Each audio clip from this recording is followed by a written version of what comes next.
L'œuvre Notre-Dame est une fondation. Elle a un certain nombre de particularités. D'une part, c'est qu'elle est unique en France, puisque c'est la seule structure en France qui intervient sur une cathédrale qui appartient toutes à l'État. C'est atypique. Elle a cela d'unique en Europe également, c'est sa longévité. C'est qu'elle a un âge de 800 ans d'existence sans interruption. On a à peu près 23 personnes. Donc on a 15 tailleurs de pierre, 3 sculpteurs, 3 maçons, un menuisier, un forgeron. Ici on travaille traditionnellement à la main. Donc on accueille 3 apprentis tous les ans, 2 CAP et un BP. Et l'avantage pour eux, c'est qu'ils apprennent la façon traditionnelle de travailler le métier.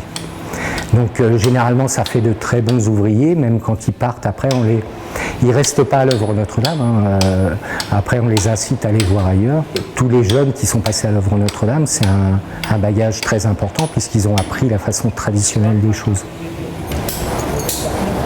Cette année, ça fait 38 ans que je suis dans le métier de tailleur de pierre.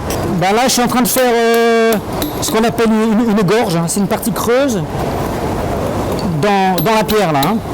Actuellement, il y a un peu plus de 500 heures de travail. Et vous avez là-dessus de la sculpture qui va se rajouter. Il y a 6 crochets qui vont se rajouter, donc vous rajoutez à peu près 150 heures de sculpture. Donc c'est des pièces taille et sculpture qui sont environ dans les 700 heures.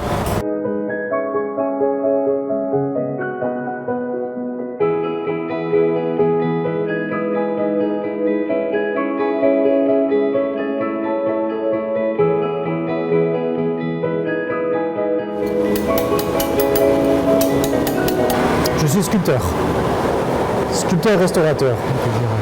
Actuellement, je travaille sur la restauration d'une statue qui représente Saint Arbogast, donc une grande statue du 19e siècle qui a été enlevée il y a à peu près 100 ans et qui va rejoindre sa place d'origine, qui est une niche perchée à une trentaine de mètres sur le transept sud de la cathédrale.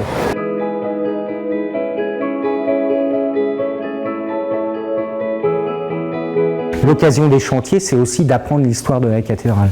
Donc à chaque fois qu'on passe d'une zone à une autre sur la cathédrale, on réapprend en fait l'histoire de la cathédrale.